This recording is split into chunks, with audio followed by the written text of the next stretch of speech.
Ladies and gentlemen, welcome back to the Devy Degens. I am SC Romero, and that is my guy Tom Hardy. How are you doing, Tommy? Oh man, just doing all right. Went golfing today. Had a good day. There you go. There you go. What better day to end a nice golfing adventure than to do a draft? So, as requested, we're going to do a 2027 first round mock draft and give y'all some insights on players we're already targeting for the future right after the intro. Breaking down the hate, man, we call it like we see it. Finding all the gems while the rest just sleeping. Freshmen to the league, we ahead of the curve. Picking out the next star, put them on the reserve. From the big time schools to the deep cut finds. Gotta know who's next when it's draft day time. Stock rising, playmaking, watch them ball out. Devy Degens, yeah, no doubt. Yo, it's time to talk the future Devy style. Prospects rising, diamond shining. Only the real ones grinding. Welcome to the Devy Degens, let's go. Let's go!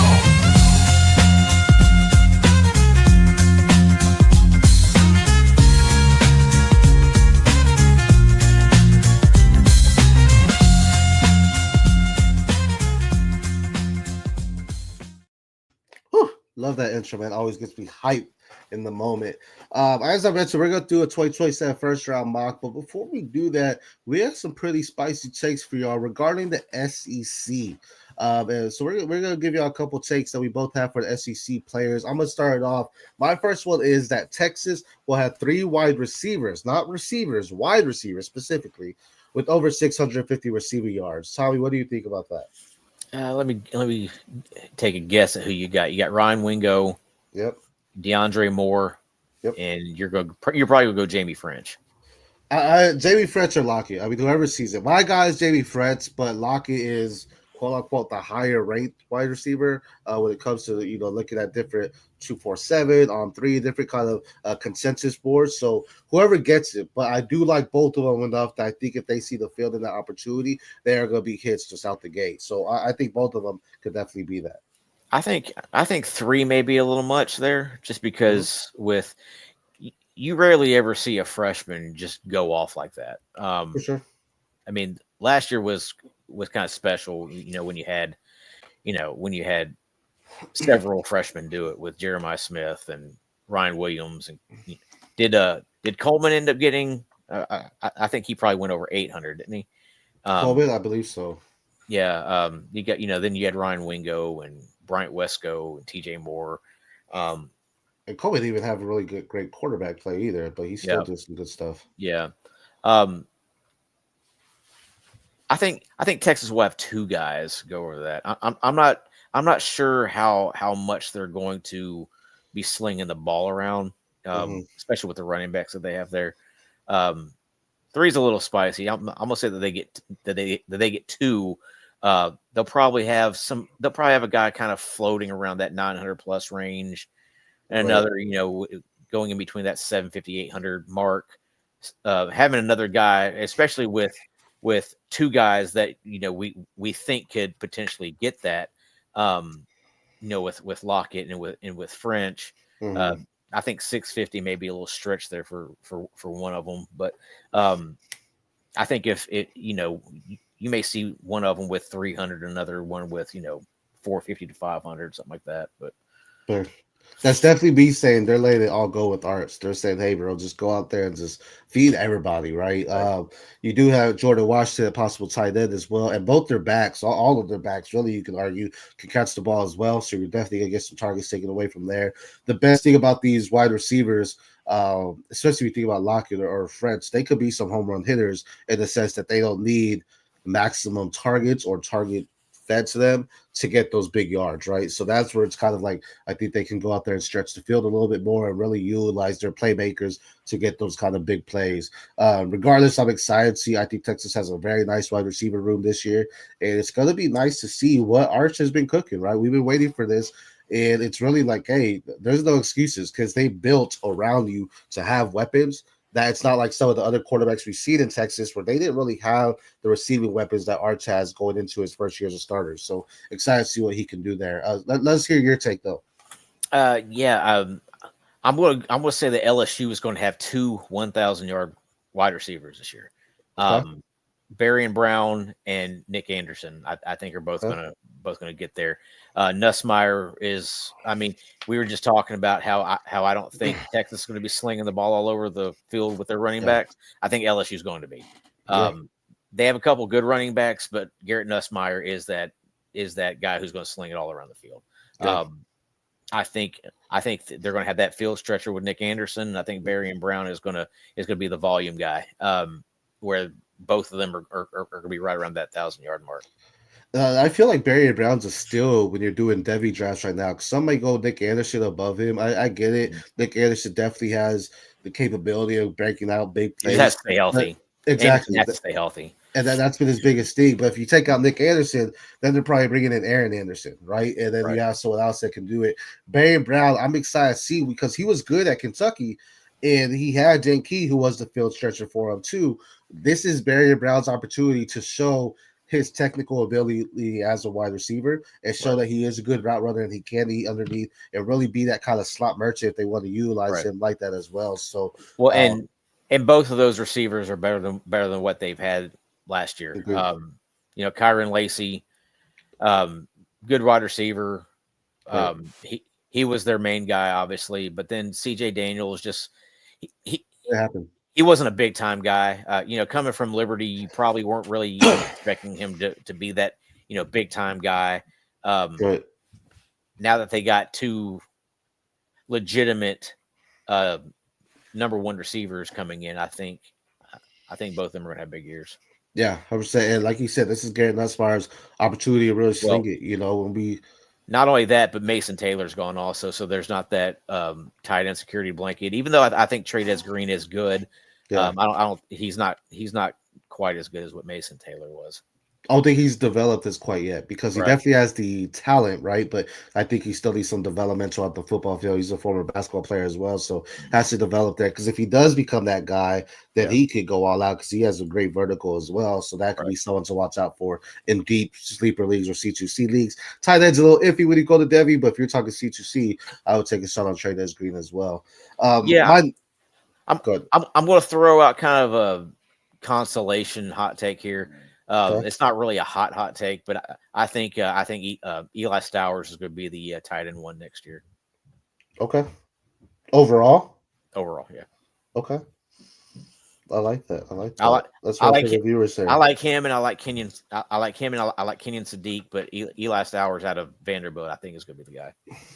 Sadiq, Rob, man, we can have a full conversation. We'll have a tight end talk, talk about it because a lot of people, because of Devy, typically when you do your rookie drafts, it's a bunch of tight ends, right? Because you don't really draft them in your Devy league. So we'll definitely have a tight end talk during that because Kenyon Sadiq, man, that kid's special. But like you're saying, your guy too. So I mean, that'll be great, and then give the viewers some eyes on some future tight ends because technically this was a deep tight end class that we just saw as well. You can get some talent late in drafts. So what's to say what the future is as well, right? It's very hard because you don't get a lot of volume. You're not getting a lot of Brock Bowers, but you have to really watch the film to be like, are they good blockers, or they're good in space, or they're good at just getting open vertically and stretching the field. Well, and even going into last year, Tyler Warren wasn't rostered on a lot of Devy rosters just because nobody, he wasn't even the guy the previous year, so nobody really had any inkling that he was going to be that type of dude. Colston Loveland was probably rostered a lot, and so was Mason Taylor, but Tyler Warren really wasn't. So you probably only had one or two dudes that were even Devy rostered. Right, as far as tight ends, 100%. Those are always hard to gauge, if you will. My next one, I like this one. I had to think of something that was a little spicier. My one is Oklahoma quarterback John Mateer will lead the SEC quarterbacks in rushing yards. What are your thoughts on that one? I don't think that's too outlandish. I mean, he had 876, I think, this past year, which would have led the SEC if he was in it. Diego Pavia had 800. He had exactly 800 yards. So I don't think that's too outlandish to say. I think they're going to utilize him a lot like they wanted to utilize Jackson Arnold last year. Arnold was also a really good runner. I think Mateer's a better quarterback, and I think he's a better. I think he has better instincts.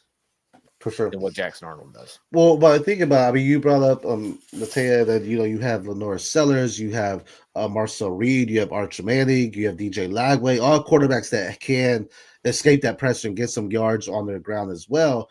But my thought is Mateer doesn't have the weapons that they have, where he will be forced to run rather than, and they'll have plays for him to run and say, hey, you utilize your playmaking skills. Yeah.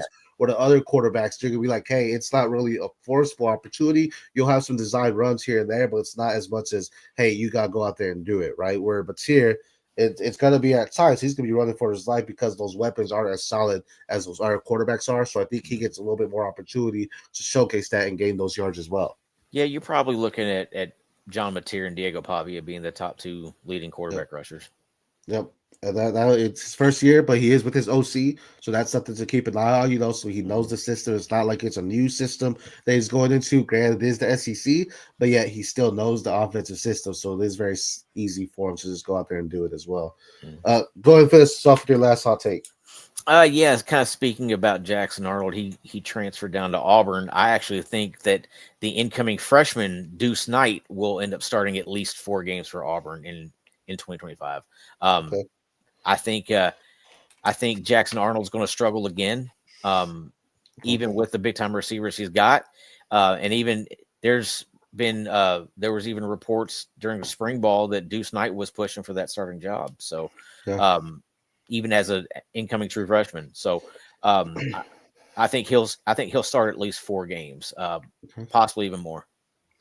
So, if you have Jackson Arnold in your leagues, are you trying to sell him as much as you can right now?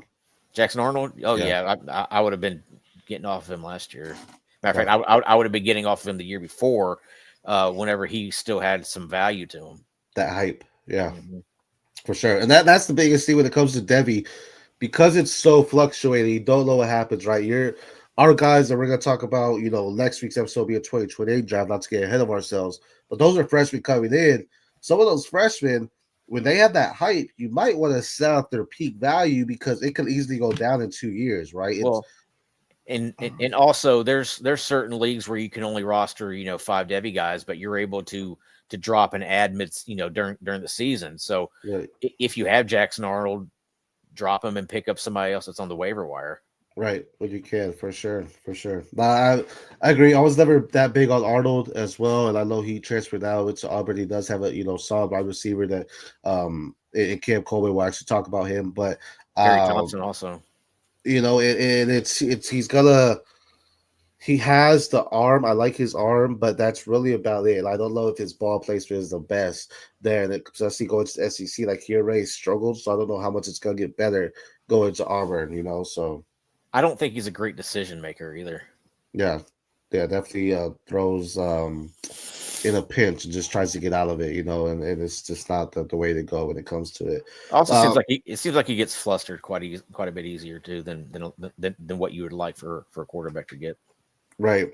And Deuce Knight coming as a freshman, it could be like, hey man, when you talk about Jackson Arnold has some veteranship or some experience. You're still struggling, man. We're gonna take a shot on our freshmen, so you might end up seeing Deuce Knight as the QB1 by the end of it, and then rocket up, sky up for him. So we'll see what happens there. But that's our hot takes for it. As we know, we're always gonna think of different hot takes to give y'all. What y'all should expect in these guys when it comes to it. But with it being draft season, there is really one way you should be drafted if you're trying to make some quick cash and just get some money. Tommy, what are you using to do some fast, quick drafts and to get some money in your pockets? Oh yeah, go to Fast Draft. Quick rookie drafts. You can start building a portfolio. Just head on over to Fast Draft and enter our promo code DEGEN DEGEN. You get a $25 deposit back for it. There you go. So let's hear a little bit about Fast Draft so y'all can start doing that as well. Rookie. It's all about rookie talk in fantasy football right now. So why not go use all that knowledge to do something other than a mock draft? Chris Jimino won $8,000 with just 2 teams last year, and each draft took 5 minutes. That's pretty good ROI. You can start doing rookie drafts for money today on Fast Draft. The Origins tournament is live. It is the place to go and monetize your knowledge of rookies. and use your favorite player profiler host promo code for a $25 deposit match. Now let's go start drafting faster. The place to go draft your rookies. Go get that fast draft. Hit that promo code in there, DEGEN, to get your match back. And, hopefully we hear about you within a good 8K or 10 minutes to take and win 8K. Yeah, let's do it. I wish that was what my salary was there. That would be awesome. Yeah, it's nice and quick, especially right now being rookie draft season. We're all doing them. Head on over there to fast draft, get knocked out. There you go. But speaking of the draft season, as requested on last week's show, we're going to give y'all 2027 first round rookie mock, a way too early one. As we said, a lot of things can fluctuate. Some things might be a lock, but a lot of things can fluctuate in this right now. We said this year's the year, the running backs. Last week we did the 2026 way too early draft. We had 5 quarterbacks going the first. This 2027 class, we could say, is the class of wide receiver, and you'll find out when we're finally done. But I must actually, you're starting it off here. Who are you taking with the 101 in 2027 right now, Tommy? Well, Jeremiah Smith, right? Okay. That's like the easiest 1-1 ever, right? Right. Ohio State wide receiver Jeremiah Smith, special talent. He's the best of that Ohio State lineage that we've seen, dating back over the last 5-6 years. Everybody was on Marvin Harrison Jr. He's better than Marvin Harrison Jr. Jeremiah Smith is an easy top 5 dynasty receiver as soon as he gets drafted. 100%. I mean, you talk about the lineage there. I mean, Marvin Harrison, Garrett Wilson, Chris Olave, Emeka Ibuka, Jackson Smith-Njigba, 5 guys that all got drafted in the first round. He's gonna be better than all of them. Terry McLaurin. Terry McLaurin. Yeah. It's not gonna shock me if come that time the NFL draft, if he is the number 1 overall pick. That's how special he is. I know it's gonna be a stretch, but that's how good he is. And we're saying that because as a freshman, he dominated on the field, and not just like, oh, he got some good yards. Like, no, he was making plays. Defenses could not stop him. Even when they tried to, he made his plays during the game, every single game, where he was beating the defenses down the field. He was beating them up the middle. He was just making playmaking, special talent type of plays. That it's like, man, he is really that guy, and he is really going to be something special. So Jeremiah Smith is someone to watch. He's definitely going to be someone that's going to continue to grow on your radars. If you can acquire him, go ahead and try to. At times people were like, hey, Ryan Williams for him. Hey, go do it. I would 100% give Ryan Williams to get Jeremiah Smith. When it comes to the pick 2, as I mentioned, it is the year of the wide receiver, but I'm going to go ahead and get who we both have as our QB1 in Devy right now. That is Florida's quarterback, DJ Lagway. We talked about him before. DJ Lagway is a special talent. He is someone that continues to grow phenomenally. I think this is his season. He has some weapons around him. The team wants him. And as I mentioned on an episode a few weeks ago, he was talking about when was his wake-up moment in the SEC, or just say, hey, he's in college. And it was during practice when he threw 4 picks. And he was like, all right, I really got to get to the film and really study what I'm doing. And because of that, I really believe DJ Lagway is really going to grind that film, really watch what he was doing, not to see what defenses are doing. He's watching that as well. But I feel he's a student of the game necessarily, that he's watching his mistakes and he's trying to learn from them to say, hey, I won't do that again. I see I rushed that. I see I took too long there. And he's going to continue to develop and be part of that growth for that team. And I know Florida's hurting since that Tebow era. They haven't really had that hype, man. I really like DJ Lagway. I really think he can do something special for the Gators. Yeah, I'd be interested to see how Florida brings him along this season, coming off that injury and the subsequent surgery. There's talk that he's not quite 100% yet, so we'll see going into fall camp just how healthy he is. It was surprising I saw Graham Mertz get drafted. Actually, that was a pretty big shocker for me. Yeah. Former Florida quarterback that DJ Lagway ended up taking the role over because Graham Mertz got hurt. But but who's your 103 right now? I've got the first running back coming off the board, Georgia running back Nate Frazier. I think he's got everything you want out of a running back. He's got good burst. He's got good vision. He has good balance. He's right now he's kind of hovering right around that overall running back 2-3 range. Kind of sitting behind Jeremiah Love. But I think Nate Frazier's that next guy up. Yeah, and you talk about Georgia. Georgia's done really well developing their running backs. You've kind of seen a little hiccup where they're at right now. I know Trevor Etienne got drafted to the Panthers. Nate Frazier looked explosive as a freshman. If he continues to grow, continues to hit those weight rooms, and becomes that Georgia dominant back that they once had, it's going to be something special, something that you really want to take a part of to make sure you're going out there and grabbing him as well. So I'm excited to see what he can do. I think he's my Devy WR1 because of that youth and because I already saw it as a freshman. Jeremiah Love, you saw it, but he had his breakout last year. To me, Nate Frazier really had it. He's going to continue to escalate, continue to grow as well. So especially when you're doing it at the SEC at his level, I think it's phenomenal there. I don't think there's questions on those threes. Maybe you could question Nate Frazier as the 103 right now, but I think this is where we start drawing some questions here because I'm taking a wide receiver here who I don't think others would take. I'm taking Cam Coleman, where I think they would take another wide receiver over him. Cam Coleman is a possession wide receiver. He's a strong wide receiver that can go up and get it. He's a go-getter. He has some good moves, some crisp, solid moves and cuts. He's not very elusive as some of these other ones, but he's going to go up there and win those contested catches. He goes up there with aggression to catch the ball, and he runs with aggression once it's in his hands. And if he gets open, he has that home run speed as well. Not the fastest wide receiver, but if he does have that open space, he could beat you in the foot race as well. So Cam Coleman's my guy for the wide receivers at number 4. What do you think? Well, kind of to preface that, my guy here at number 5 is Alabama wide receiver Ryan Williams. Okay. So I think it's kind of splitting hairs, and it's in between the two of them. Cam Coleman, Ryan Williams. Just really depends on the type of wide receiver you're wanting to go after. Right. Do you want AJ Brown or do you want Devontae Smith? Because that's kind of what these guys are, right? Right. I think Cam Coleman, obviously, a little bit bigger, more of a physical type of wide receiver, whereas Ryan Williams is that kind of not really say finesse type of guy, but kind of finesse type of guy. He's a lot like Devontae Smith, I think. Yeah, we have him on the highlights. When we have our intro video, he did that one big play against Georgia that helped push them to the OT win. Big, and he's only 17, I think, right? So or maybe 18 now, but he was 17 at the time. Yeah, he's 18 now. Yeah. So definitely some growth there. We talked about Jackson Arnold, Deuce Light, possible Ty Simpson, Austin Mack, maybe Keelan Russell for Ryan Williams. Will the starting quarterback make a difference for you on the wide receivers? No, because when you're talking Devy, you're not talking about just what the overall production is. You're talking about how they project to the next level. Okay. So again, it's kind of splitting hairs. Do you want AJ Brown? Do you want Devontae Smith? Because that's basically what they are. I know the Eagles use AJ Brown as kind of their wide receiver 1.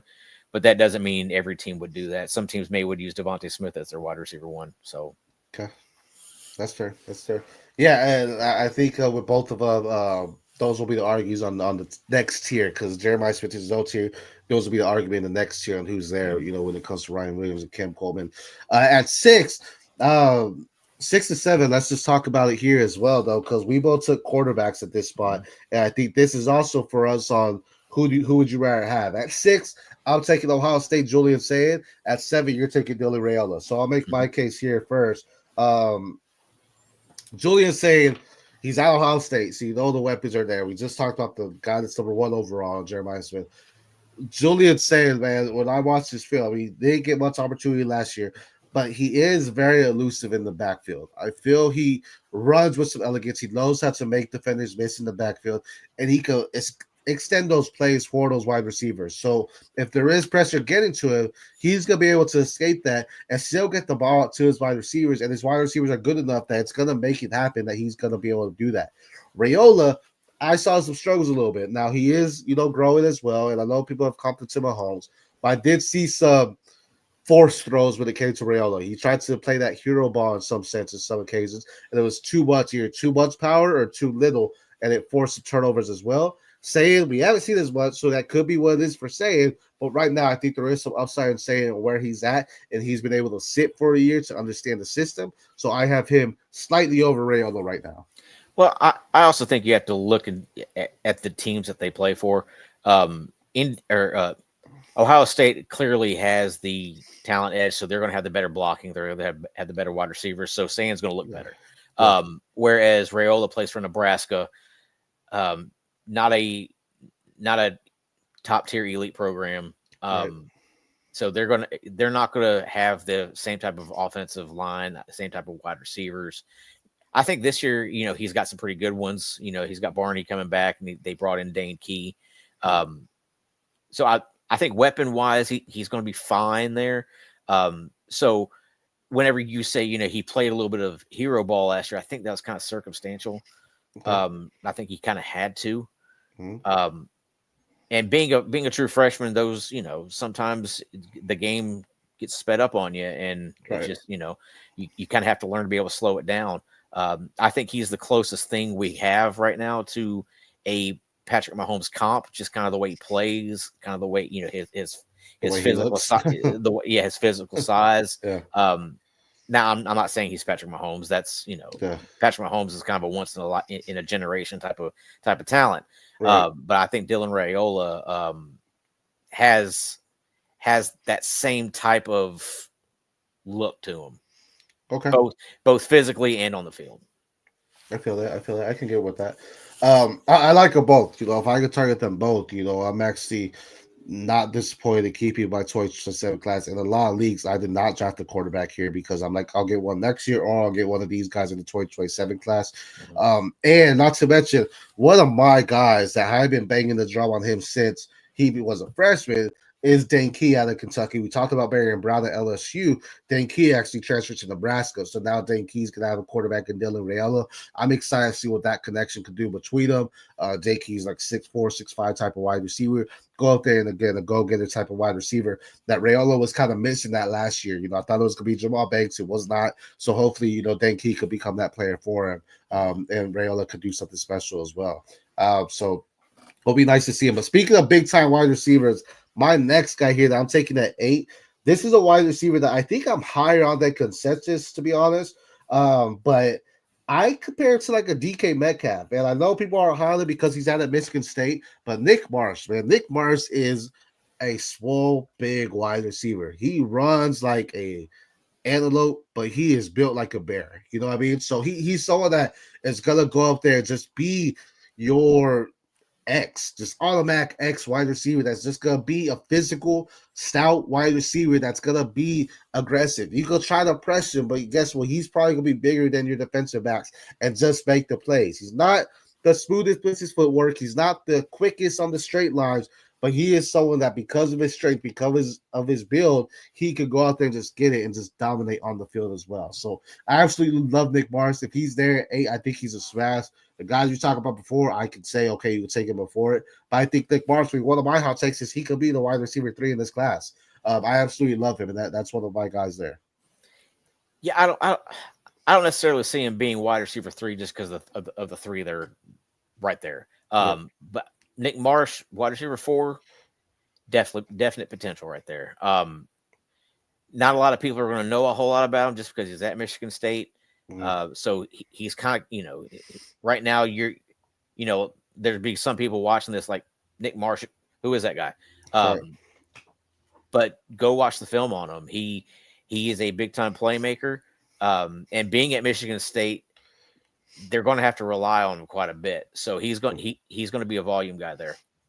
Thinking about Nick Marsh right now is what I wanted Hakeem Williams to be at Florida State. When I saw Hakeem Williams State, I was like, oh, he's going to be this dominant, kind of aggressive guy. He just wasn't. Nick Marsh really was that freshman year. He did get banged up. And again, Michigan State, it's hard to do it. Aiden Childs is a good quarterback, but at Michigan State, they're kind of buried when it comes to other Big Ten teams. When it comes to it's not the same as basketball for them, right? So they're a little bit buried when you think about Big Ten teams in football. You're not really thinking about Michigan State, even though they have produced talent. They have got some guys out of Michigan State as well. So I absolutely love him. I think he could be someone to rise up on your boards as well. Yeah, I actually think Nick Marsh kind of compares a lot to like a Jaden Higgins coming out of Iowa State this year. There weren't a lot of people talking about him going into the season. There especially weren't people talking about him 2-3 years ago whenever he was a freshman. Kind of the same with Nick Marsh. There weren't a lot of people talking about him, and I think I think his exposure is going to jump considerably here over the next year or two. Yeah, get it while you can when it's low, right? Because I think there's a big boom potential for him as well. Who are you taking at 9? At 9, I'm taking. I'm going to take the second running back. I think that's. I think we only have 2 running backs here in this first round. I've got a Florida running back, Jaden Ball. Okay. He's got he physically he looks like an NFL guy now going into his sophomore year. He was behind Montreal Johnson a lot of the year last year, but when Johnson got hurt, Ball stepped in and was phenomenal for Florida. So you're looking at that Florida offense now with Lagway, with Jaden Ball, with J. Michael Sturdivant, who transferred in, with Trey Wilson there. Dallas Wilson too. Dallas Wilson there too now. They got weapons. Jaden Ball is going to be a stud there. Yeah, they really struggled, with the running backs. Etienne was there right before, and then he transferred over to Georgia. You talk about Montreal Johnson as well. Jaden Ball has more electricity to him. He's definitely going to be an energizing factor for that offense just to push him down the field and continue to move the chains for him. And that's going to be good for Lagway. As I mentioned earlier, with Mateer being the leading rusher, Lagway could run as well, but because Lagway has a back like Jaden Ball, I guess Mateer has Jaden Knott now, right, too, so you can say what you want about that, but Jaden Ball is a little bit more elusive, if you will, a little bit more faster, a little bit more quicker as well. It seems like he's definitely going to be one of their guys, their RB1 or 3 down back to just move the ball down the chains as well. So absolutely love that. I'm targeting Jaden Ball where I can as well. I think he's going to be a great playmaker and someone that's going to move the chains for him all the way down the field. Running backs are another position, right? We talked about tight ends. They're a little bit hard. Running backs are too, because running backs fluctuate up and down consistently. So it's very hard to really choose where the running backs are there for them. They're also landing spot dependent too. We kind of saw it even in this draft. Travion Henderson going to the Patriots wasn't a great spot for him, but it was fine. Amarian Hampton going to the Chargers is like he's an automatic RB2 there now behind Najee Harris, right? Right. So their running backs are totally landing spot dependent. Right. I don't like to reach for them in Devy drafts just because you just never know how they're going to be drafted. Well, Aaron, we've seen it time and time again. The NFL doesn't value them as much, so you're not getting high draft capital as much on them. And you think about it, every team runs with one running back on the field. You'll get different formations where they have to, but majority of their staffs has one running back on the field. Where outside they have at least 2 or 3 wide receivers on the field. So you always have more opportunity with the wide receivers. So you can scout that talent and say, hey, if you see the field, is there opportunity for this receiver? So you kind of got to target them a little bit more. Well, it's not only that, but the NFL, has become more of a passing league over the last several years. So running backs kind of, outside of Saquon Barkley, running backs kind of taking a back seat a little. Right. 100%. My next guy here is another guy, we're high on as well. We just talked about him earlier with one of the wide receivers to hit over 650.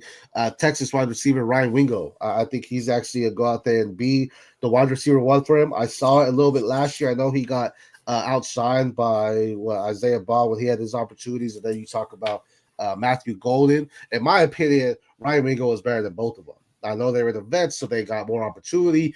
But I thought Ryan Wingo, when he was on the field and got his opportunity, he was the better wide receiver in the way he was shifting and the way he was cutting between his breaks, doing his routes, the way he was just catching the ball, the way he was stretching to make sure his catch radius was there for his quarterback. He was there and he was making those plays. So I'm excited to see what he does as a full-time starter. I think this is a year that's going to really be a big season for him as well. Yeah, definitely. Ryan Wingo is going to be wide receiver 1 there for the next 2 seasons, right? So, sophomore, junior year, he is wide receiver 1 for them. Mm-hmm. So you're looking at big time production, right? And especially if Arch stays an extra year, which is potential. I know we talk about it as a quarterback for next year's class. There is possibility that Ryan Wingo does stay that extra year, or that Arch Manning does stay that extra year. Now you have 2 years with Arch Manning as your QB rather than 1. So now they have some full chemistry going on there. I do like it, but we talk about freshmen coming in. Khalid Lockett is nice. Jamie Francis is nice as well, but Ryan Wingo does simply has that talent there to continue to grow as well.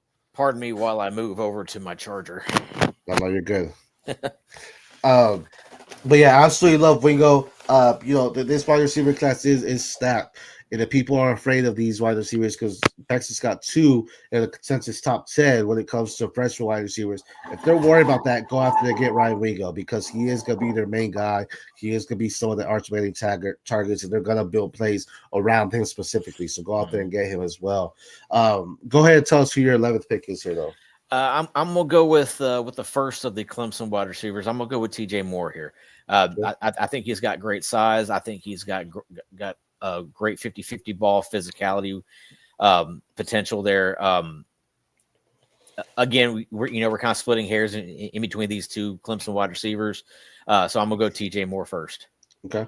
Yeah, Moore's great. I absolutely love him as well. I know people might like Antonio Williams a little bit and go after him. Personally, I'm targeting the 2 guys that are freshmen last year, TJ Moore and Bryant Wesco. And to round it off, actually, my pick 12 is the other Clemson wide receiver, Bryant Wesco. Like you said, split hairs. It's really what do you want? When I look at Wesco's tape, he's someone that, again, Chris route runner. He's not very shifty or anything like that, but he is someone that is going to make sure the play is happening. TJ Moore, a little bit more shifty, in my opinion. So if you want that speed and that electricity, I think Moore is the guy. If you want kind of the finesse or the physicality, I think Wesco's your guy. So really depending on what you want. It's going to be exciting to see what Kate Klubnik does with them this year. As I mentioned, Klubnik's a guy that I think is going to lead the ACC when it comes to passing yards and touchdowns. I think he has the wide receiver room to do it. The running backs, they have Gideon Davis, I believe, is coming in right for them. So they have that there, but it's going to be Klubnik's year to say, hey, what have you learned in your time here at Clemson? What are you going to do for us, and how are you going to go in there and grow and make this offense move forward as well? Well, he also has another tight end, that he's able to go to, especially after with Brenning still leaving, this past season. He's got Christian Betancourt, who's that next guy up, I think. That tight end position. Mm-hmm. Now, do you think is Williams the one there, or do you think one of these guys lead the wide receiver room? Oh, I think one of these guys, because not only do you have T.J. Moore and Bryant Wesco and Antonio Williams, but you also have Tyler Moore there as well, who's another really good wide receiver. Mm-hmm. Going there, you're just really solidifying my thought in Kate Klubnik being their top guy there, right, and being one of their top guys. Now, is there anyone here that you believe we missed, or that you could see other people taking a chance on when it comes to 2027 class? When it comes to the 2027 class, I mean, you're probably looking at potentially another quarterback. I'd have to go back and actually look at what my rankings were here, but there's always going to be potential for another quarterback to jump up. I mean, we only got 3 in here right now. Normally on a normal year, you're probably looking at 4 or 5 who go, fairly highly in the NFL draft. So you could easily look at another quarterback or 2. Running back, there's always going to be a guy who ends up jumping up. So I mean, just kind of look around these kind of bigger schools like a James Peoples at you got the Ohio State running back. He could be a guy who could end up being in this, over the next year or 2. If you talk about, your quarterbacks, Luke Kromanek, maybe, I know he's moved out. CJ Carr, I know that's someone people get high on as well, if he could possibly do it. The wide receivers, as we mentioned, is very deep in this class. Your wide receivers can go off for days. They will just jump up and become their top guys for their teams as well. I mean, we didn't even mention guys like JoJo Trader and Mike Matthews. Yeah, so, I mean, one big guy that I feel I'm high on the consensus as well is Courtney Crutchfield out of Missouri. I absolutely love this guy's tape. He's definitely someone I think could rise up some boards. Millen Graham, another one, right, that we haven't mentioned as well, that could take that step, but he's kind of sitting behind Jeremiah Smith and Carnell Tate, who I know you're heavy on as well. So definitely some guys that could have some big growth there, some guys that continue to build on their expertise and continue to grow there as well. When it comes to it. But I do know another running back, Jordan Marshall out of Michigan. He's another guy who could jump right on up there. Right, especially if we talk about Justin Haynes, having a big year for them. Marshall. I mean, Quentin Martin at Penn State's going to be the next guy after Nick Singleton and Katron Allen leave. So he's another potential 2027 guy. Caden Durham, LSU. We talked Yeah. about Jared Gibson out of Texas. Well, I do have a question because just because we're talking about this, Taylor Tatum out of Oklahoma, he showed signs, some great signs, right, when he got the rock in Oklahoma. But they brought in Jaden Knott. Mhm. Are you worried about Taylor Tatum at all? Like, if you have him, are you trading him, or are you like, okay, I think he's better than Jaden Knott? I personally think he's better than Jaden Knott. I think is a hold right now because Jaden Knott's going to be the guy this year. I think Taylor Tatum is kind of a guy you're looking at. Okay, well, what does he do? What's he going to do in his junior year? Right.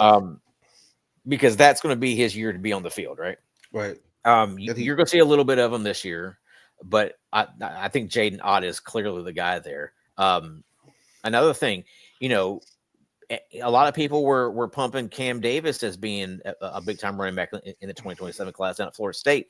They just brought in Gavin Sawchuk from Oklahoma. Mm-hmm. So are we going to see Cam Davis at all? To move forward, yep. Jordan Lyle out of Miami, another one, So that's what we're saying. Running backs are so fluctuate that they can have great seasons and then they could drop off. We've seen it time and time again where it's like, oh, they have a phenomenal season. You have to, maybe it's injury, or maybe they just bring in another guy.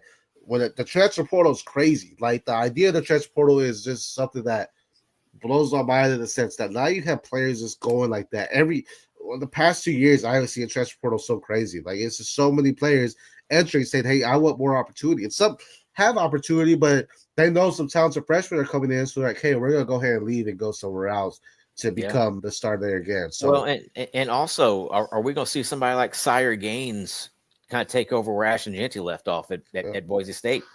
Okay, it's another dude. He's a good target. I don't know if he's going to be as productive as Genty, but he's definitely a good target just in what Boise State likes to do with their running back in their system. Right. Sire Gaines is definitely going to be so that you want to target as well. But I do know if you're questioning these type of ranks or trying to understand where we're going, Tommy, there's something going on a little bit behind the scenes where people can kind of find these values compared to pros. Go ahead and tell them about that. Oh, yeah, man.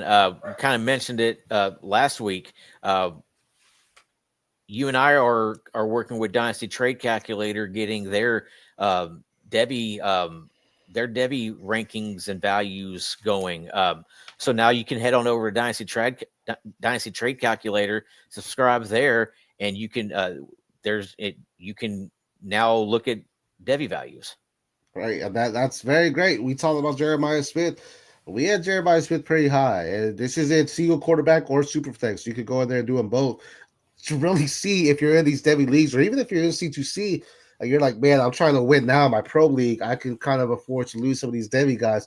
How can I move them to get better pro players? Go ahead and check it out, Dynasty Trade Calculator. This is something we're going to continuously be updated. People are still entering the transfer portal.